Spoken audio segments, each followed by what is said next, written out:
सभी उपस्थित जो भी वरिष्ठ जन बैठे हैं उनके चरणों में प्रणाम करता हूँ।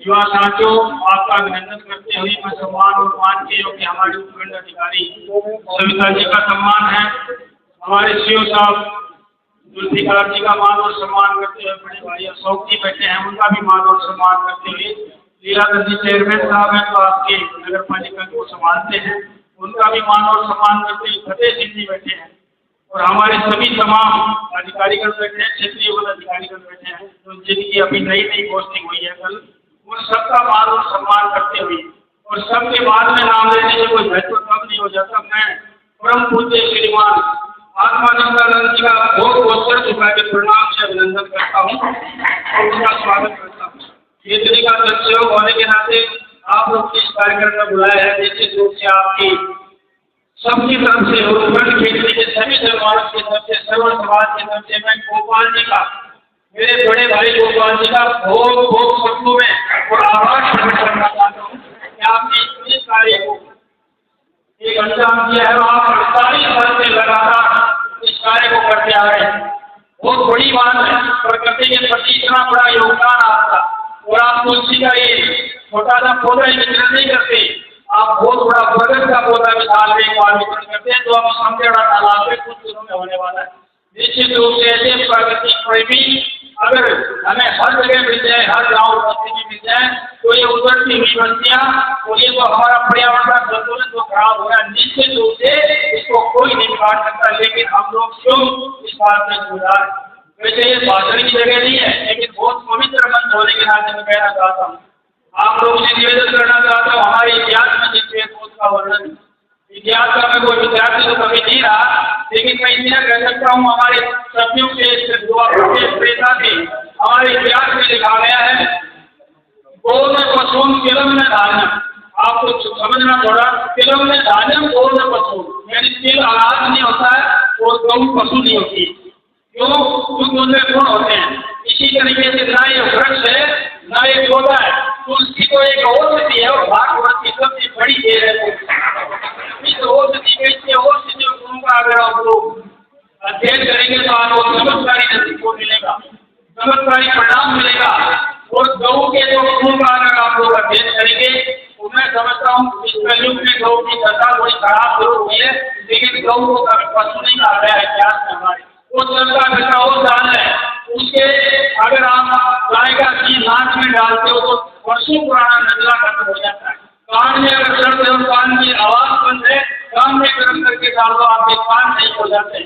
वो मूत्र का सेवन करने से हजारों बीमारियों का निराकरण होता है। तो हमारे देश को ऐसी प्रकृति ने ऐसी ऐसी नेमत बख्शी है जिनके बारे में हम लोग जानते नहीं और अज्ञान की वजह से पूरा जीवन गुजार देते हैं।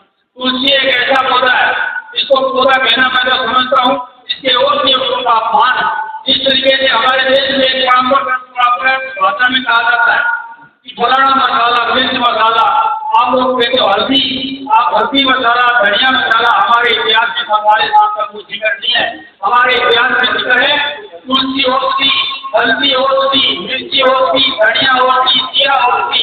ये मसाला शब्द तो भाषा का शब्द है, हमारे हिंदू भाषा का शब्द नहीं है। हमने आज का अलग शोध किया है, हमारी जो प्रकृति बनती है उससे औषधियाँ बनती है, हमें मसाले नहीं देती है। इसलिए मैं इन महत्वों को समझता हूँ, उसकी माता के महत्वों को समझता हूँ। लेकिन कहता हूँ मैं ज्यादा विद्वान ज्ञानी या कोई तो व्यक्ति नहीं हूँ, लेकिन तुलसी का पौधा अगर आप घर में लगाते हो तो मेहरबानी करके आप लोगों से निवेदन करता हूँ, तुलसी का पौधा इतिहास में लिखा गया है कि कमर से ऊंचा होना चाहिए। उसका जो पेड़ है, उसका फाउंडेशन है वो कमर से ऊंचा होना चाहिए। तुलसी का पेड़ कभी भी पैरों के जितना पैरों की साइड में नहीं होना चाहिए।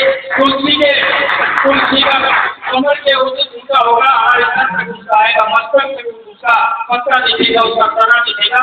ये पूजनीय है, इसको पैरों में रखना बड़ा पाप का कार्य है। इसलिए मैं फिर कहता हूँ बड़े बड़े विद्वान बैठे हैं, हमारे फौजी पंडित बैठे हैं जो तालियां बजा रहे उधर से, सब लोग विद्वान है। मैं तो ऐसे ही कोई छोटी छोटी बात कह देता हूँ, इसलिए मैं आग्रह करता हूँ जो पुलिस कार्य गोपाल जी आपने किया है निश्चित रूप से आप अगली पीढ़ी को उन्हीं लोगों को समझें।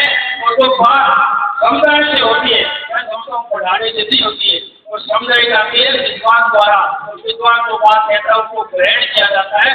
इसके आग्रह करता हूँ इस कार्यक्रम में इतनी शानदार और शानदार तरीके का आप लोगों की उपस्थिति है, निश्चित हो गई अगर वो राजनीतिक मीटिंग होती तो आज तक पूरा आधा टाइम खाली हो जाता आपसे, क्योंकि आपने सब डरते कल को कोई हमका सीधा दाव दोगे और फिर सैकड़ों प्रकार खड़े 2 3 4 5 टका के जगह उठाई टका वो बड़ा जैसे पत्रकार खड़े हो तो भैया किसी की हिम्मत नहीं तो मीटिंग छोड़ के चला जाए। इसलिए आप लोगों ने जो कार्यक्रम किया है मुझे तो बड़ा अच्छा लगा है। राजनीति से हटके कार्यक्रम है तो उसमें तो माफी देते ही रहते अगले को समेटते रहते हैं, उसकी बढ़ाई करते रहते हैं, लेकिन ये तो सामाजिक सरोकार का आपने कार्य किया है और वो भी हमारी आवाज से पहाड़ी जो मिली हुई एक खेतरी तहसील इसकी आरोप परंपरा है, इसका एक गौरव है, इसका गौरव है, उसका संपदाओं के संपन्न ये जो हमारी खेती है इसमें अगर आप लोग बात कर रहे हो पुलिस का कार्य है और आगे करता हूँ क्षेत्रीय अधिकारी है आप यहाँ जो हमारे पेड़ों की रक्षा वो करें और आपने अभी भोजन कहा कि डिप्टी साहब आपने पेड़ों की रक्षा करें, डिप्टी साहब को मुख्यमंत्री तो भोजन नहीं करेगा नहीं कहीं पेड़ की रक्षा क्यों जी।